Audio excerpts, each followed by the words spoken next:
अस्सलाम वालेकुम स्टूडेंट्स, क्या हाल है आपके। कल हमने लेक्चर रन किया था रेजोल्यूशन ऑफ फोर्सेस। तो उसको मैंने कल कहा था कि हम इसकी एक एग्जांपल देखें कि रेजोल्यूशन ऑफ फोर्सेस को हम किस तरह मालूम करते हैं। रेजोल्यूशन का मैंने कहा था कि इसके दो कंपोनेंट्स में इसको तोड़ना एक्स एक्सिस और वाई एक्सिस के अंदर।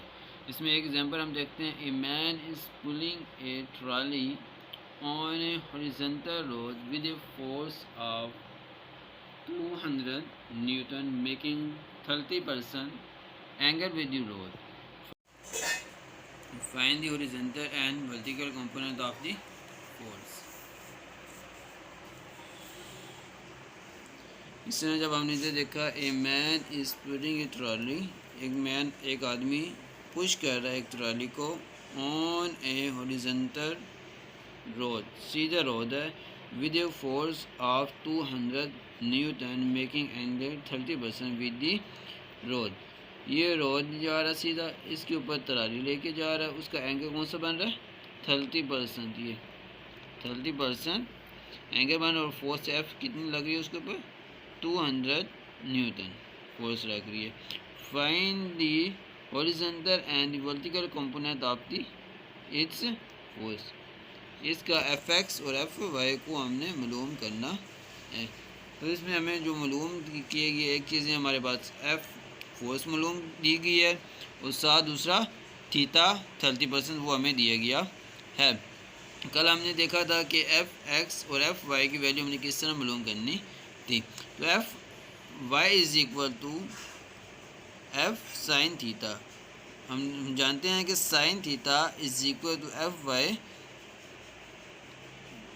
तकसीम F. Sine theta is equal to अमूद बता वत है। Sine theta is equal to अमूद बता वत है। तो इसी तरह से एफ वाई तकसीम एफ हो जाएगा। यहाँ से हमें मालूम करना है एफ वाई को एक अलहदा ले लिया और एफ को अलहदा कर लिया हमने, तो बना एफ साइन थीटा। एफ की वैल्यू 200, साइन थीटा इसी तरह 30 आ गया थीटा, और साइन 30 इज इक्वल टू 1/2 होता है। तो 200 पे तकसीम 2000 में तकसीम और आंसर आ गया 2। तो एफ वाई इसी तरह हमारे पास मालूम आ गया 100 न्यूटन। तो हमने एफ एक्स निकालना है। तो एफ एक्स में इसी तरह cos theta is equal to F X तकसीम एफ, कायदा बता वत है। तो एफ एक्स मालूम करना है, तो एफ को इसी तरफ ले आए, कॉस के साथ मल्टीप्लाई कर लिया इसे। एफ की वैल्यू सी होना 200, कॉस की वैल्यू 30%, 30 थीटा।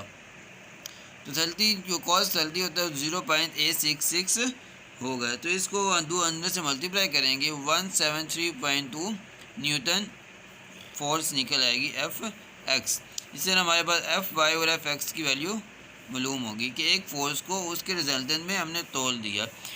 इसी तरह हमने एक हेल्प टू टेल रूल के अंदर एक दो कंपोनेंट से रिजल्टेंट लिया था। इसी रेजोल्यूशन के अंदर हम क्या करते हैं कि एक फोर्स होती है, उस एक फोर्स को तोड़ के उसके दो जो कंपोनेंट बनते हैं एफ और ए और बी, एफ एक्स और एफ वाई, उनकी वैल्यू हमने मालूम करनी होती है।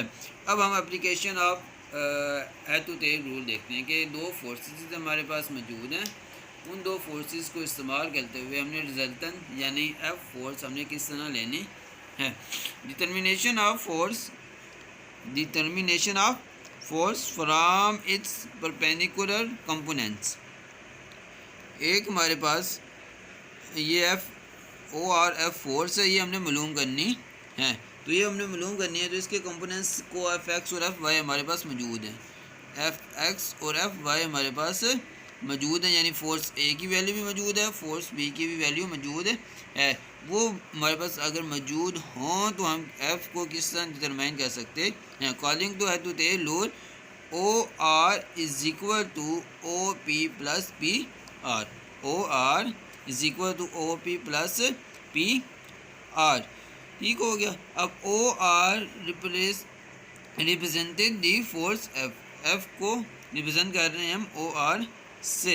Whose X and Y components are, X और वाई कंपोनेंट्स को एफ एक्स और एफ वाई से हम रिप्रेजेंट कर रहे हैं। सो इसको हम लिख सकते हैं ओ पी आर को F is equal to F X plus F Y. हमें मालूम करना है एफ। इस पे जो एक बन रही है ये ट्राइंगल बन रही है, मैथमेटिकली रूल देखेंगे उससे पे ट्राइंगल बन रही है। तो हम यहाँ लगाएंगे ट्राइंगल का वॉल्यूम हमने किस तरह मालूम करना होता है, बताए किस तरह आता है हमारे पास। Using the right angle triangle formula, वटर स्केयर इज इक्वल टू कैदा स्केयर प्लस अमूद का स्केयर, कैदा का स्केयर प्लस अमूद का स्केयर। तो इस F square is equal to F X square plus F Y square. अब हमें खाली क्या चाहिए, एफ़ चाहिए, तो हम दोनों तरफ स्केयर रूट लेंगे। तो जो एफ़ का स्केयर है वो ख़त्म हो जाएगा, खाली एफ़ आ गया और एफ़ यहाँ F X square plus F Y two आ जाएगा। इस तरह से हम एफ़ की वैल्यू निकाल लेंगे। इस तरह से हम ये एफ़ की वैल्यू निकाल लेंगे। ये से हम कहेंगे मैग्नीट्यूड ऑफ फोर्स, इसको क्या कहेंगे, मैग्नीट्यूड ऑफ फोर्स। अब इसी तरह हमने कहा था कि हैतुतैर रूल के अंदर दो चीज़ें हमें मालूम होती हैं, एक मैग्नीट्यूड और दूसरा डायरेक्शन ऑफ मूवमेंट। तो हम डायरेक्शन ऑफ मूवमेंट हम किस तरह निकालेंगे। अब साइन थीटा तो कॉस थीटा हमारे पास डिटरमाइन इसमें हो गया, रेजोल्यूशन भी डिटर्मिनेशन बकाया एक रह गया टैन थीटा। टैन थीटा का इस्तेमाल करते हुए हम एफ की जोन सी है डायरेक्शन वो निकालेंगे। Tan theta is equal to अमूद बता कैदा पी आर तकसीम ओ पी एफ वाई तकसीम एफ एक्स। तो यहाँ थीटा में मालूम करना है कि उसका डायरेक्शन क्या है, किस तरफ मूवमेंट कर रहा है, कि वो हॉरिजॉन्टल से जो हॉरिजॉन्टल एफ एक्स एक्सिस है उससे उसका एंगल कितना बनता है कि किस तरफ उसकी मूवमेंट होगी, वो हमने थीटा निकालना होगा। तो वो थीटा एक तरफ रह गया, दूसरी तरफ टैन दूसरी तरफ जाके एंटी टैन इन्वर्स हो गया, टैन इन्वर्स हो गया। और एफ वाई तकसीम एफ एक्स, इस फार्मूले से हम थीटा निकालेंगे। यूँ से हमें पहले रेजोल्यूशन हमें एक आदमी जब मूवमेंट कर रहा था वो उसमें बता रहा था कि थीटा थलती बनता है, ये वाला जो थीटा है ये थीटा हम निकाल लेंगे theta tan inverse F Y और एफ एक्स की मदद से, एफ एक्स और एफ वाई की मदद से निकालेंगे। तो आज का लेक्चर यूँ सा डिटर्मिनेशन ऑफ हैतुतैर रूल हमने डिस्कस किया, सारा रेजोल्यूशन की एक एग्जांपल देखी। तो आज का लेक्चर हम यहीं एंड करते हैं और बकाया की जो सी डिस्कशन है वो हम इंशाल्लाह अब सोमवार वाले दिन से दोबारा लेक्चर रिकॉर्ड करवाएंगे। अल्लाह हाफिज़।